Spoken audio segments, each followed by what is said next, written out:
En el video pasado hablamos de la historia que marca el comienzo de la narrativa bíblica. Ahora reflexionaremos sobre la historia que marca su clímax y apunta hacia su final. Dios, sabio, amoroso y generoso, quien creó la tierra para potenciar en ella la vida humana, externa ahora de la manera más expresiva y sublime su amor inquebrantable por nosotros. Él se hizo palpablemente presente en la persona de Jesús. La existencia real e histórica de Jesús es un hecho prácticamente innegable. A pesar de que un par de siglos atrás algunos estudiosos propusieron la idea de que Jesús nunca existió, y de que todo fue solo una leyenda que inventaron los cristianos, hoy en día son muy pocos los que sostienen seriamente esta postura.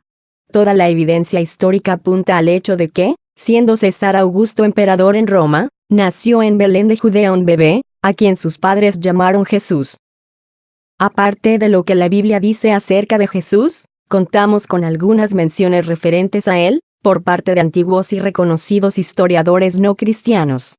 Flavio Josefo, por ejemplo, quien escribió su obra Antigüedades de los Judíos, entre los años 91 al 94 después de Cristo, dice, refiriéndose a la época de Augusto y Tiberio, que por aquel tiempo apareció Jesús quien atrajo a muchos judíos y a muchos griegos y que fue condenado por Poncio Pilatos. Luego dice, Hasta este mismo día la tribu de los cristianos, llamados así a causa de él, no ha desaparecido. Otro historiador de aquella época, Tácito, de origen romano, en su obra llamada Anales, escrita en el año 116 después de Cristo, también menciona a Cristo. Refiriéndose al incendio de Roma por Nerón en el año 64 dice, Para acallar el rumor, Nerón creó chivos expiatorios y sometió a las torturas más refinadas a aquellos a los que el vulgo llamaba cristianos, un grupo odiado por sus abominables crímenes. Su nombre proviene de Cristo, quien bajo el reinado de Tiberio, fue ejecutado por el procurador Poncio Pilato.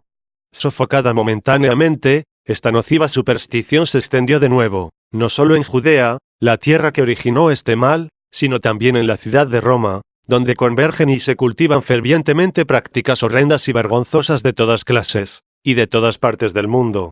En el año 112, Plinio el Joven, procónsul en Bitinia, le escribió una carta al emperador Trajano preguntándole qué debía hacer con los cristianos. En ella escribió, Decidí dejar ir a los que negaron haber sido cristianos, repitieron conmigo una fórmula invocando a los dioses, hicieron la ofrenda de vino e incienso a tu imagen, que para esto, y por orden mía, había sido traída al tribunal junto con las imágenes de los dioses, y además maldijeron a Cristo. Otros, cuyos nombres me fueron comunicados por delatores, dijeron primero que eran cristianos y luego lo negaron. Dijeron que habían dejado de ser cristianos 2 o 3 años antes. Y algunos, más de 20. Todos ellos adoraron tu imagen y las imágenes de los dioses, lo mismo que los otros, y maldijeron a Cristo. Mantenían que esencialmente su culpa consistía solo en lo siguiente, haberse reunido regularmente antes de la aurora en un día determinado, y haber cantado antifonalmente un himno a Cristo como a un Dios. Hacían voto también de no cometer crímenes, sino de guardarse del robo, la violencia y el adulterio, de no romper ninguna promesa, y de no retener un depósito cuando se lo reclamen.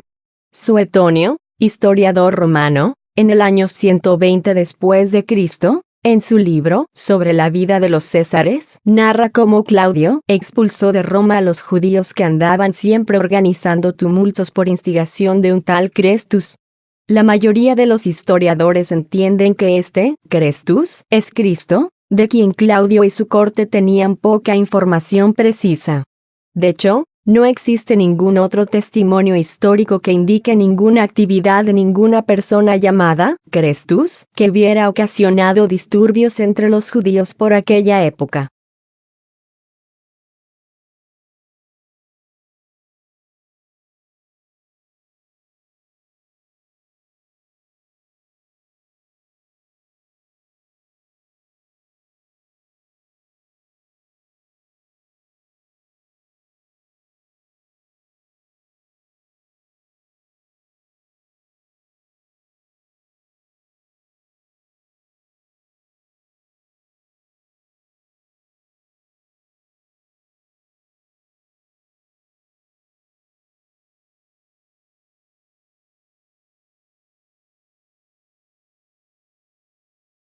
Jesús nació en el seno de una familia trabajadora en Belén y se crió pobremente en Galilea, donde aprendió de su padre el oficio de obrero carpintero. Galilea era una zona con una gran influencia extranjera y, por consiguiente, desvalorada por los judíos sureños, acérrimamente nacionalistas. Sin embargo, Jesús tuvo un impacto enorme en la vida de cuantos vivieron cerca de él. Aunque nunca se matriculó en ninguna escuela, aproximadamente a los 30 años empezó a buscar seguidores, diciendo que había llegado por fin el tiempo en el que habría de inaugurarse el gobierno de Dios en la tierra. Recorrió el norte y sur de Palestina, explicando este mensaje de muchas formas diversas, usando un montón de historias tomadas de la vida cotidiana, doméstica y laboral, de la clase trabajadora de su época. En poco tiempo, en cualquier parte que iba, se reunían muchedumbres para verlo y escuchar sus enseñanzas. Hizo muchas cosas extraordinarias y los que las presenciaron se quedaron con frecuencia totalmente perplejos. Pero al cabo de escasos 3 años de haber iniciado su carrera pública sucedió algo terrible. Autoridades religiosas judías, celosas del seguimiento que tenía Jesús, temerosas de las repercusiones políticas que semejante fenómeno podría tener, y encolerizadas ante la osadía de un obrero galileo, confabularon para hacer que Jesús fuera crucificado. La multitud le dio la espalda. Los pocos seguidores que habían llegado a amarlo y a creer firmemente en sus promesas, de lejos, siguieron horrorizados las largas horas de tortura que pasó el Maestro entre su captura y su muerte horrible y vergonzosa en una cruz junto con 2 criminales. Todo estaba perdido. Los discípulos temerosos y desalentados, sintiendo que todas sus esperanzas, una vez más habían fallado, se refugiaron en una casa amiga. Pero algo inusitado sucedió. 3 días después de haber sido sepultado, un domingo en la madrugada, unas mujeres y luego varios de los discípulos vieron a Jesús y conversaron con él. En aquel entonces como ahora, la gente sabía que ocasionalmente los dolientes de algún difunto lo veían después de muerto, y muchos pensaban que se trataba de la imaginación, o quizás algún espíritu aparecido.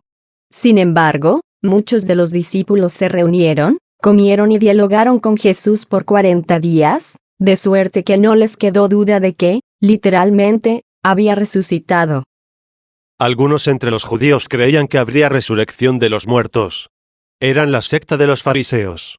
Otros lo negaban rotundamente. Estos eran la secta de los saduceos. Los fariseos creían que eventualmente, con la irrupción final del reino de Dios, habría una resurrección general de los muertos.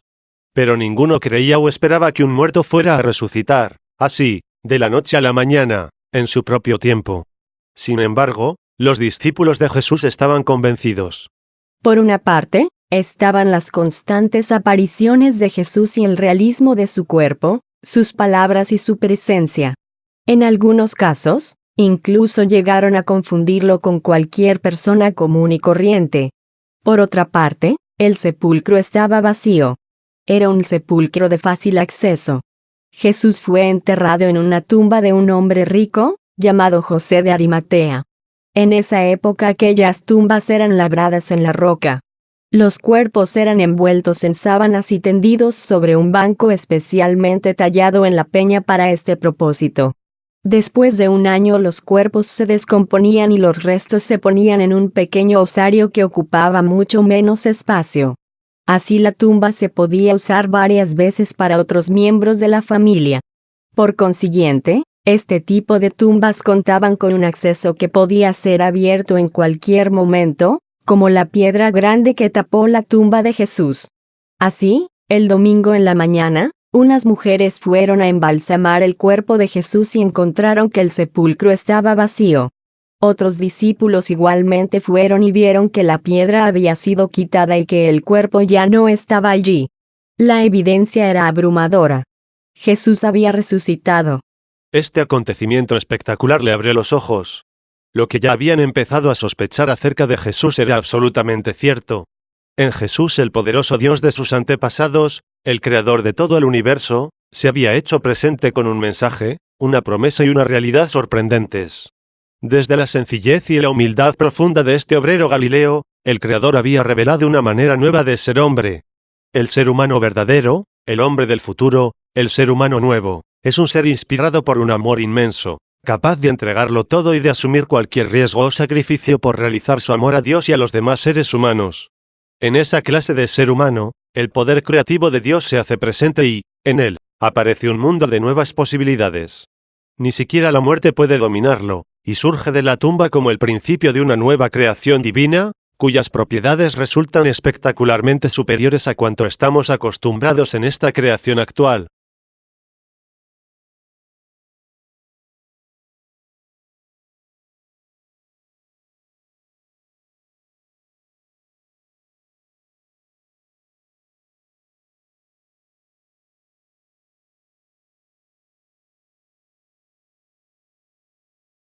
La cruz, que durante años fuera el símbolo de la ejecución más denigrante, se convirtió en signo del amor y la gracia de Dios que asumía en este sacrificio las transgresiones de la humanidad, abriéndonos el camino a la realización de un destino glorioso, a pesar de nuestros desvíos. La resurrección de Jesús se convirtió en nuestra propia esperanza y la garantía de las promesas de Dios en relación con un mundo nuevo, en el que por fin los humanos podríamos cumplir nuestra misión como imagen de Dios y auténticos administradores suyos. Totalmente convencidos por estos inusuales eventos, y fortalecidos con el valor que da la seguridad de ser apoyados por una poderosa fuerza sobrenatural, los primeros discípulos se dieron a la tarea de compartir con todos esta buena noticia. El tema central de su mensaje era el siguiente: Cristo murió por nuestros pecados, fue sepultado, y resucitó al tercer día. Ellos tenían dos evidencias para sustentar su mensaje. Primero, ellos mismos eran testigos oculares y, segundo, el sepulcro estaba vacío y nadie había encontrado el cuerpo de Jesús. En poco tiempo este mensaje y su extraordinaria promesa se extendió por todas partes del antiguo territorio romano, y miles de comunidades comprometidas con la tarea de continuar la misión de Cristo surgieron en las ciudades, pueblos y villas del Magno Imperio. Así fue el comienzo del gran movimiento que hoy, después de 2000 años, sigue dando testimonio de aquella fe original. Si nos preguntamos cómo comenzó la Iglesia, cómo se extendió en la antigüedad y cómo ha llegado hasta nuestros días, la respuesta más razonable es que a principios del primer siglo, los insólitos eventos que rodearon la vida y muerte de Jesús inspiraron y potenciaron a un pequeño grupo de personas del pueblo común a comunicar un mensaje que resultó ser poderosamente convincente y liberador. Dos historias, pues, enmarcan el contenido de la Biblia. En la primera, la de la creación, la Biblia nos presenta un Dios amoroso, que creó un universo ideal para que en él pudiéramos los seres humanos vivir y lograr nuestra excelente misión.